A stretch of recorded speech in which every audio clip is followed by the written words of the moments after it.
Hi, everyone. My name is Mladen Barbaric. I'm founder and CEO of Pearl Studios. We're a brand and product development firm.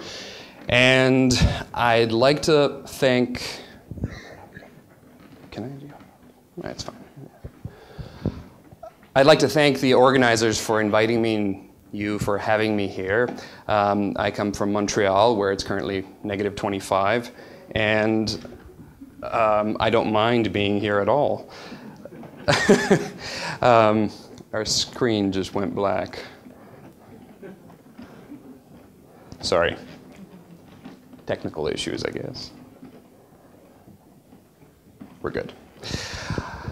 So, a bit about me. I used to be a supercar designer. Now I do everything but cars. And why am I here? And what do I want to share with you? So let me read this to you. I'm going to put my fake glasses on. And today I'd like to talk about the ability to communicate so that A, everyone understands, and B, people can take action based on our communication. This method of communication is applicable to many fields, including industrial design, hardware, software engineering, marketing, sales, as well as customer service. The basic assumption is that we should communicate in the fewest number of elements, whether these elements are visual, auditory, tactile, or if they're used to explain, visualize, or construct thoughts, designs, or messaging. Furthermore, such communication should target the appropriate audience, thereby matching correct vocabulary, be it aesthetic, verbal, or otherwise. And if we think in these terms during development of whatever our product and discipline is, we're highly likely to engage our end user in a way that facilitates positive outcomes for ourselves and our organizations, whatever those might be. Does anybody know what I just said? I bet if I left you with this thought, you would have no idea who I was tomorrow, and you'd have a tough time communicating this thought and this concept to anybody else you met. There's this amazing phenomenon. When I'm up here and you're over there, you expect me to know what I'm talking about. So your first thought isn't, holy crap, that guy's a bad communicator. The first thought is, I'm having a tough time following what he's saying. And this happens a lot. We go to universities and we listen to professors and they talk like this, and we listen to our politicians and they talk like this. And what happens is we disengage. We become disinterested, and the conversation stops. And as product developers, we really need to pay attention to this. All I really said was, clarity is paramount. I could have said that in 3 words. And this is something that I really want to talk about today, and I'll tell you a little story about how I started thinking about this. I always tell stories from my childhood, so I'm going to tell one today. I was a peculiar kid. I used to do all kinds of very interesting things. There are lots of stories. Today, I'm going to talk about this particular one. I used to sit on my bed and used to touch the wall very slowly, just like this, over and over again. And my mom would come in and say, what are you doing? And so what I said was, Mom, I figured out there's unlimited air between my finger and the wall. And so my mom's expression was something like this, if she was a 20-year-old Asian woman. But what I really meant to say is that I realized that if I keep moving my finger towards the wall, that there is a way that if I half the distance every time I move, theoretically I would never touch the wall. But I didn't know how to communicate this. And it frustrated me that Mom didn't realize I was a total genius at 6. Instead, she thought I was a total creep. So, clarity. So clarity is something that is highly influential in my work and the work of our firm, and that's something that's very close to my heart. I think it's the most important goal of every project that we take on, every product that we create, every brand that we communicate. And clarity is not a new concept. Writers have been seeking clarity for eons. Ability to distill a thought into just a few words and communicate it clear, not news. Illustrators have been fantastic at exploring ways to distill illustration so that we can visually communicate simple ideas. I love this one. I mean, just hair and hat, and we got Hitler and Chaplin. It's particularly fond of this one. In advertising, we've been distilling thoughts into few words that communicate entire ideas, movements, white, black, yellow, and an image, and we understand what this is about. We're all the same inside. Since the Bauhaus days, we've been trying to refine and define clearly our products, and we still do that today. Apple's led the way in clearly communicating products, removing everything unnecessary and deferring to what's really important. And this is, small, touchable products, but this happens in the big products, the ones we live in. The houses, the offices, the malls, everywhere we go, we've been refining this concept of clarity. In our apps, we've thought about how to clarify and distill down to the minimum. I mean, I love the idea of Tinder. It simplifies dating into sorting. Heck yes, and not in a million years. It's really simple. And it's easy to communicate. It's clear in its attention. It's clear in its communication with the user. But we know this concept as minimalism, a concept of reduction in elements as using only what's necessary, being very simple, being very to the point. And this is a school of thought that actually helps us in gaining clarity. However, one might say that we don't always have to be minimal. Complexity is sometimes necessary. Or maybe if it's not necessary, it helps build brand character in some cases. It causes us to think in a different way. It serves a different purpose. If we have served the purpose, if we have fulfilled the need, are we not doing our job still if we're complex? Or can complexity be a bit more, perhaps something sexy, something more interesting? Simplicity in minimalism is all about the kiss. Keep it simple, stupid. And minimalism, as I would see it, has been a tool for us as developers to gain clarity. It's really reducing all of the elements so that we don't trip over ourselves and create something that is very, very difficult to understand. And so it is a tool in our toolbox, not necessarily the answer to clarity. At least not the only answer. Our job as developers is actually quite intense. We have to think about the user. What is this benefit to the user? What is the way to connect to them? What is a way to get them to pay for something that you're making? What is a way to like the experience? What is a way to manufacture it? What is a way to keep the costs together? How do we show this to the public? How do we display it on the retail shelf? How do we show it online? How do we manage funding throughout this process? Because especially in our world of hardware, we're talking very expensive development, high investment in both time and energy.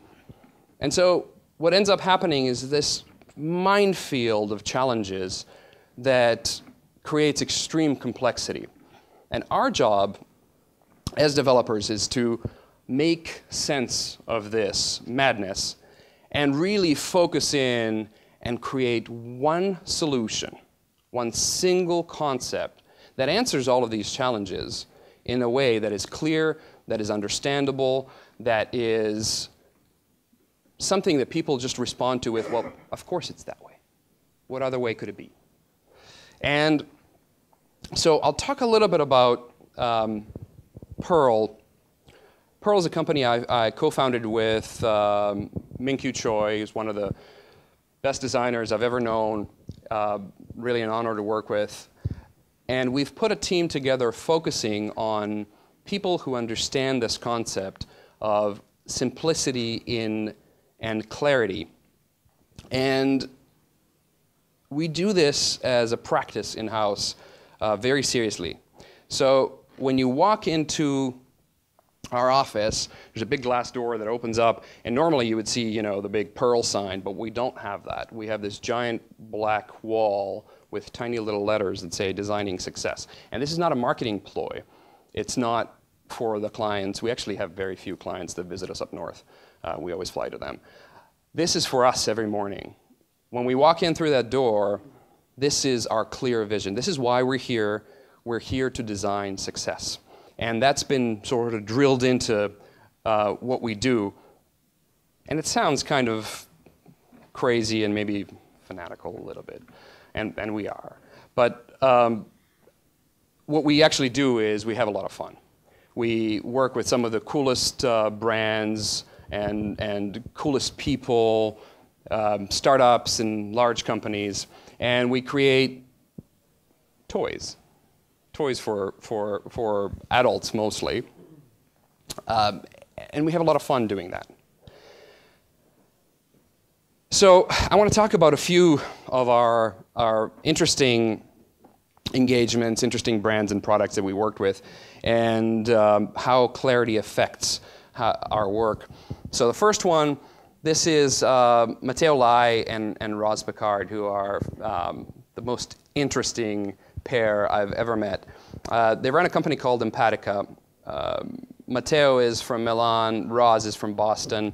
Roz is one of the most amazing women I've ever met. She is a brilliant researcher, heads up a research group at MIT. And first time I met them, we sat down and they explained to me their current product, which is this E3, and they showed me the specs and they said, you know, this is the benchmark in sensors. You know, if you're thinking about Jawbone and Fitbit and Base or anybody else doing interesting sensors, this is all, you know, consumer level junk stuff compared to our hospital grade sensors. And they really do sell these sensors to the best research groups, to the universities for research and so on. And the first thought for me was, and so they said, we want to commercialize this. We want to take this to the masses. And my first response was, you know, something like this. What? And so,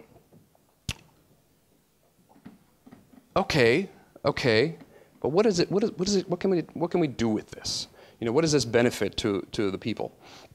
And so Roz kept talking, and this was quite inspiring. So she said to me, you know, 1 out of 26 people everywhere experience an epileptic seizure sometime in their life. Okay, that's interesting. I did not know that. There's 65 million people suffering throughout the world, and there's zero warning to epilepsy. And we have research that shows that our concoction of sensors can predict this epileptic seizure before it happens. Okay, now we're talking. Now we have a benefit. But to make a device to help somebody with epilepsy, we've got to overcome this big problem. People are generally quite embarrassed when they're suffering or living with a disease or a condition. And when you give them a device that says this device is for epilepsy, it marks them. It shows that they have some problem that they need help with. They feel extremely embarrassed. We've experienced this many times over. And so we thought, what if we do something different? What if we don't make an epilepsy device? Tell you what, we'll do a really cool smartwatch. Smartwatches are cool today. We'll make a smartwatch that is made out of leather and metal, and it'll be pretty. It'll be super pretty. Everybody's going to like it. It'll come in really cool colors, and it will be very simple. It will not tell you that your Facebook friends are trying to get a hold of you. It will not give you tweets. It'll fit into your daily life, and it'll have this band that on one side has kind of a slap bracelet, and the other side has a magnetic clasp, so you have infinite adjustment. And it will tell you time, hopefully, if I can make it work. There we go. And we'll brand it in a friendly way, in a bold way, not at all like a medical company. And you know that concoction of sensors, we'll build them in. And then what we'll do is we'll get most people to wear it just as a simple smartwatch, and they can use it to assess their balance, their stress in daily life. But for Timmy, this will be a huge deal because Timmy can now tell when he's going to have a seizure.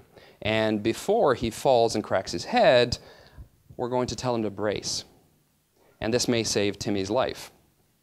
So what Embrace does is, first of all, alerts the user, vibrates and flashes and so on, so they can brace. But it also sends a message to a loved one to say, hey, Tommy might have a seizure. And we'll design it in a way that it fits everybody. It's actually really, really small. It's a tiny little device built out of metal, and it fits adults and it fits kids. Kids can wear it around their ankle. There's a bracelet specifically for that. And Embrace has been on Indiegogo for a little while. They just closed the active campaign, and it's $199. And that's Embrace by Empatica. It's the only smartwatch designed to save lives. They've achieved 500% of their goal on Indiegogo, and they're still available for pre-sale. The second one I'll talk about, and this is an interesting one, is 360 Fly. So this is a company that we worked with for a little while now, and about 3 years ago, they came to us. This is them. They're super awesome geeks. They've been in a basement for 10 years developing these really interesting contraptions. And the contraptions look a little bit like this. And what the contraptions do is they capture video all around us. And then in software, they unwrap, and what you can see is something a little bit like this, where you have a video that you can scroll through and look all around. And they said to us, can we commercialize this? I said, yeah, we can totally commercialize this. Not as that, and we're going to have to rethink that, but there's some really cool stuff we can do with this. So I'll tell you what we'll do is we'll pretend HAL 9000 and Darth Vader had a kid, and we're going to create this thing that looks like it's carved out of a crystal and it's built like a tank. And instead of having a parabolic mirror, we'll do this reverse lens that sees all around, and then you can unwrap that. And what we'll do is we'll strap it to people. We'll strap it on their helmets. We'll strap it on their surfboards. We'll strap it when they go snowboarding and skiing.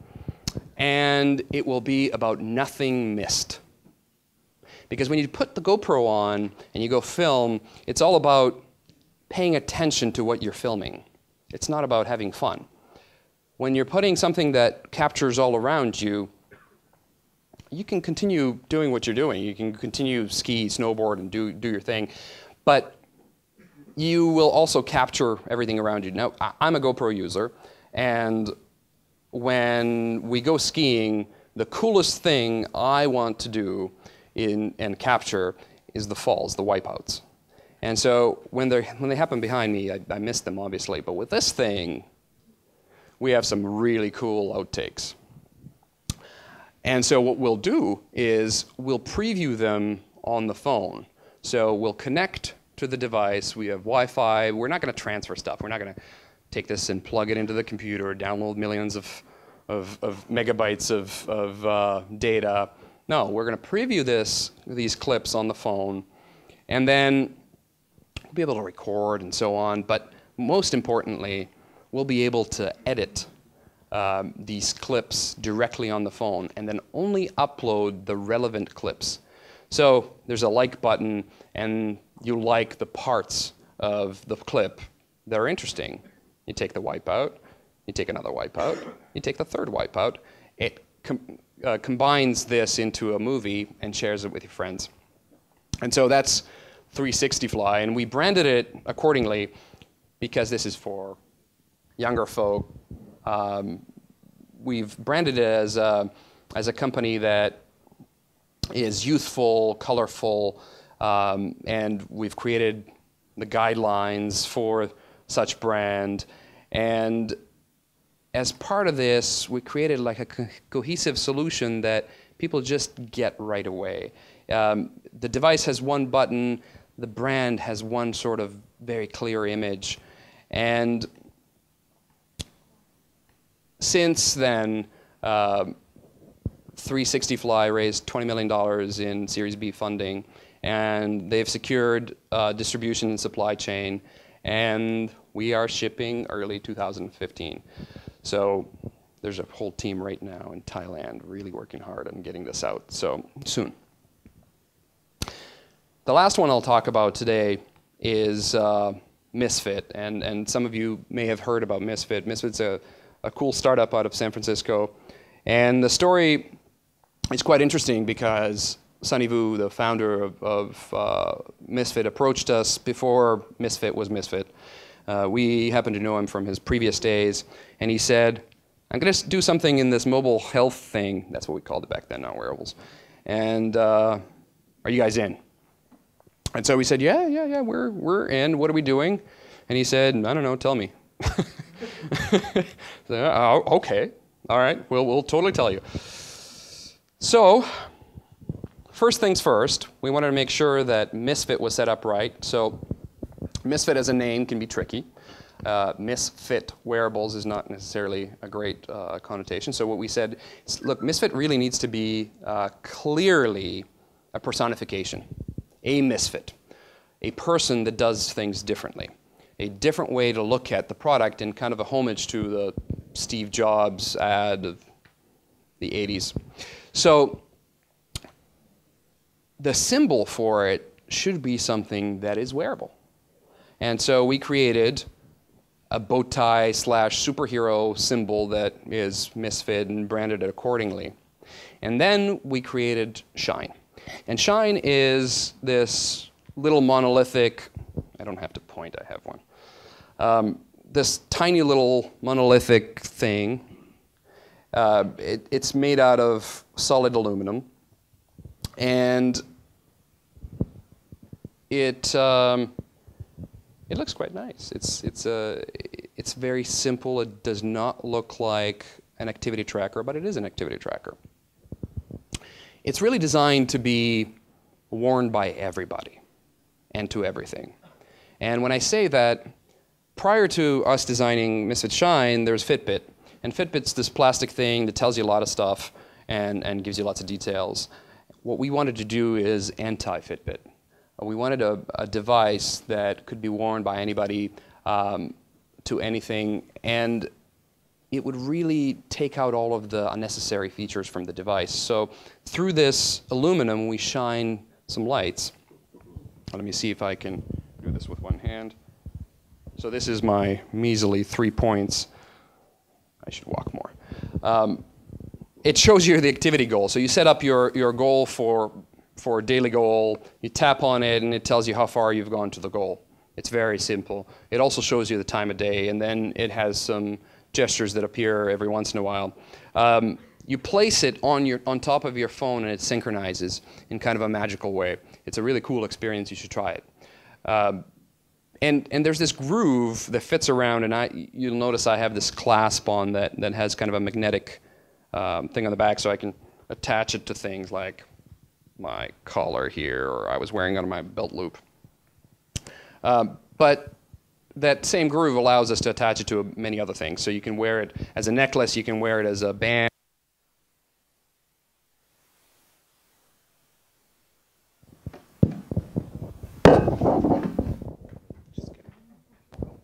Thanks. And then we have some premium versions of the band, and you can wear it as a really nice watch. And it's really meant to be worn even if you're a ballerina, or if you're going to work, or if you're actually exercising. And one of the really cool things about it is you can wear it swimming, because it's 10 atmospheres, waterproof, which in human terms means 100 meters underwater. But the elegant thing about it is that it's so simple at first. When you look at it, it's really comprised of top, bottom, a PCB, and a battery. But it's deceptively simple. There's nothing simple about it. It's made in Korea, and we set up the supply chain from scratch. This was a challenge and a half. And so this is Mr. Park, who converts this into 200 shines. And so this process is quite interesting. We use a series of mills and machines that go and through several processes convert shine to what it is now. But as part of the process, we drill little holes into every unit. And those lights that you see are made by 138 holes per light. So these are microscopic 2-micron holes that we make in a very specific way. So when you look at under the microscope, one little light looks kind of like this. And it's incredibly difficult to do and accomplish. And then what we do is pharmaceutical grade backfill of every hole to seal it so that we can take it underwater. And I always love showing this. We keep this box. This is the magic box of 2,000 plus iterations that it took us to get these holes right. And until we finally get to this sort of a very clean, very clear light. And when we first started, we shipped a few devices. We shipped a couple of hundred devices to friends and family, and then we fulfilled the initial run, which was the Indiegogo run. And after that, we sent some more out, and people started really getting interested in them. And now we're shipping a heck of a lot more. And as of this year, we're shipping millions of units, as in million a month. So it's an incredible operation, and it's taken a lot of time to refine, but it's really paid. Misfit, when we started, was obviously a tiny little startup, as in one guy. And in 2.5, 3 years, it has grown tremendously. They've just closed Series C, which has grown the company by 22x since the original valuation. And the press has been quite kind, and they've dubbed it the world's most elegant activity monitor. And so the point of this story is clarity pays dividends. When you connect with the consumer, when you're clear in your intent, when you're disciplined about clarity, it really pays dividends. So since you've been so kind today, I thought I'd also toss in a little cookie. So you guys are going to be here first to hear something. We've been working on this for a little while, and we're about to unveil it. So 12 days from now, you'll hear something interesting, and you probably won't understand what this is, but you will in 12 days. This will cause some people to be very upset. This will cause a lot of eyebrows raised, and it will certainly cause a lot of talk. And so February 17th, mark your calendars, get your iPhones out, mark your calendars, I'm serious. And the website to watch out for is getneptune.com. It will be something quite revolutionary. So, with that in mind, and stop taking pictures of that, Jakub. From our entire team in Montreal, lots of love, and I'll open up to questions.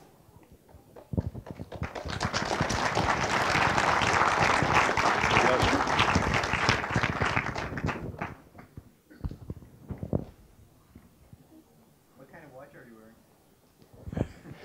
This is a Tag Monaco. I love my mechanical watches. My wife would probably kill me for the collection, but I'm in love with mechanical watches. You won't see me wearing a smartwatch. I need to ask. Yes. Yes. When you talk to the guys, these nerds which spent 10 years in basement, in most cases you need to cut some functions from the first version of their products. It's not easy, I think. I mean, to pack something and make it so brilliant, you need to throw away something that is not really necessary. And the question is how to do it. I know it's a separate topic, but It's not. I think that's a great question. One of the hardest things for us to do is to beat people into submission and allow them to, or not allow them, force them, pry the features away from them. Because I think inherently people want to add more features, more function, as if more features and more lists of benefits will be better for the product. And the truth is, the product needs to be X. In some cases, you are competing against exactly the same product, and you can only differentiate in benefits. But the really successful products focus on what the user benefit is. They clarify that and distill that to exactly what it needs to be and nothing more. Because every time you add a benefit, you need to process this, you need to add weight to the product. It's like adding more weight in the backpack. And then you can't focus on the key features. And this is probably one of the hardest things we have to do. So it's an ongoing conversation, and it goes on forever, and there's a lot of blood, sweat, and tears that goes into the negotiation.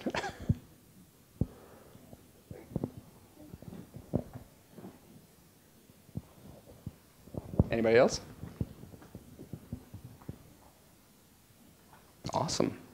Yeah.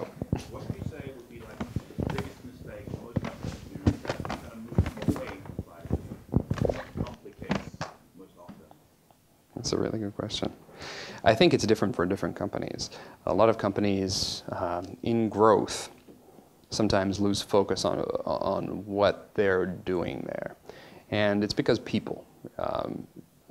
As people, we tend to think of our own needs. In smaller teams, it feels like a family, and it's easier to contribute to the overall cause. But as companies grow, and I've seen this, I've worked in big companies before, there's a lot of silos where people are focusing on their future career and their own benefits.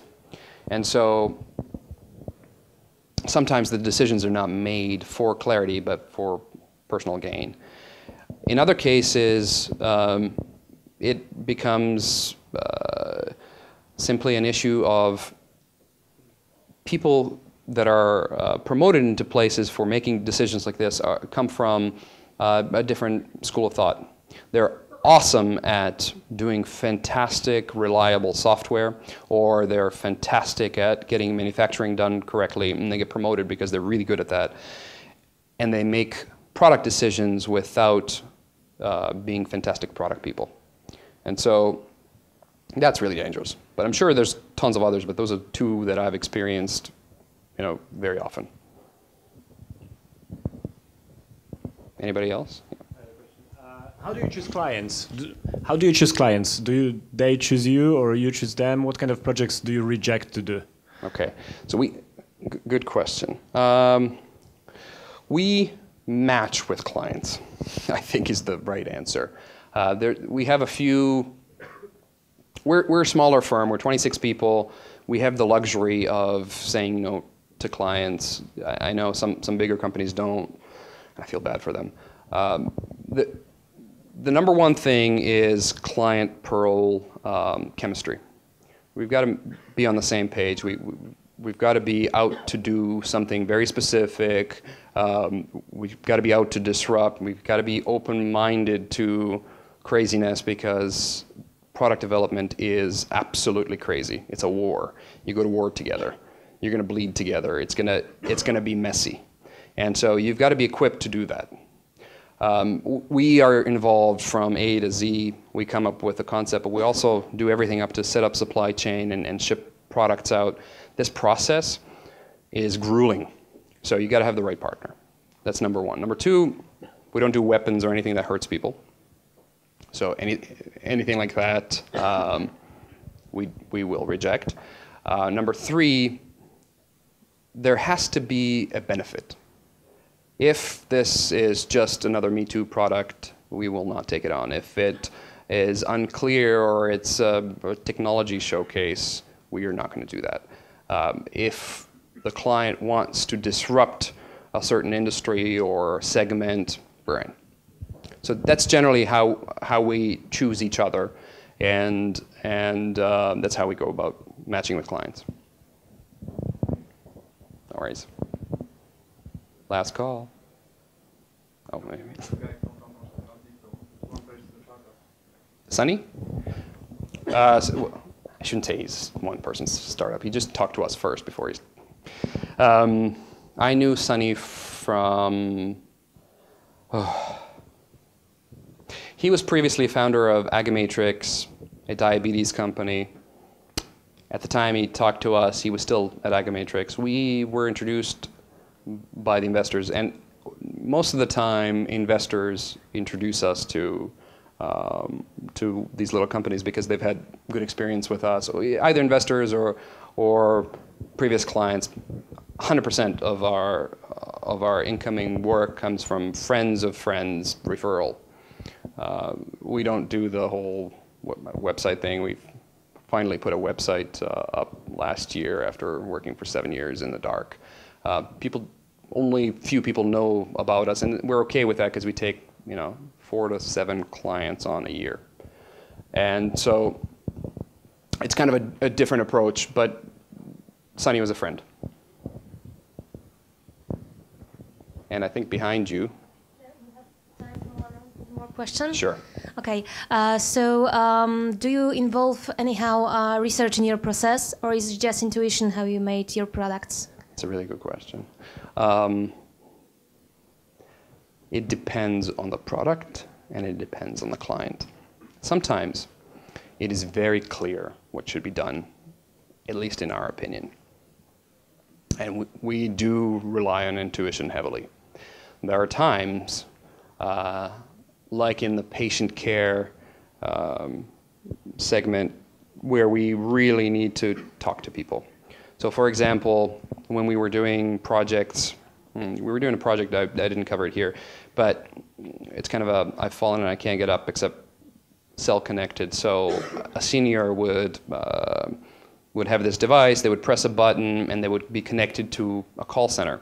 And the call center knows their location, and they can dispatch either an ambulance or send a loved one to pick them up.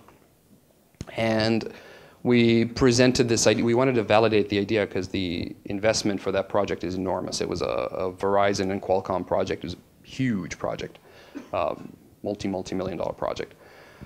And so we presented the idea of having this function, and the prototype for communicating the idea wasn't really a prototype. It was a box with a button on it. And we showed it to people, and they said, it's a fantastic idea, but it's totally not for me. Now, we filtered the participants very clearly. They had to be in a certain age range. They had to have a certain life event that would cause them to be exactly the target audience. And so what we realized is that that's where my comment about embarrassment comes. We've learned that through research. When we changed the prototype, we redid that exact same research group. We redid the prototype and we designed it. We made it look good. We made it look like something that just fit into your daily life. It didn't look like a medical device. and it was kind of inconspicuous. Every single one of those people said, "Oh yeah, this is cool. I totally buy it." So there, in some cases, we really need to ask those questions where it's not obvious, where we can't draw from previous experience, where it's not so intuitive. In other cases, like Shine, we did absolutely no research. Very honestly, we made an assumption that people are not interested in wearing a gadget. Wearing something requires, I guess, a certain level of fit. It's fashion. It's something that you would expect to wear normally. You don't want to feel awkward wearing it. And so we created fashion versus a product, and we thought that was an intuitive approach. And we showed it relatively early on in Indiegogo, or on Indiegogo, and people were quite well responded to the concept, so we continued. But we do validate our assumptions early on if we make completely gut calls. Does that answer your question? Okay. Okay. Your call if we want to take any more, or I would like to beg you to talk with some company which sells flying tickets. no, taken. Really. Okay. Okay. Thank you very much, Mladen.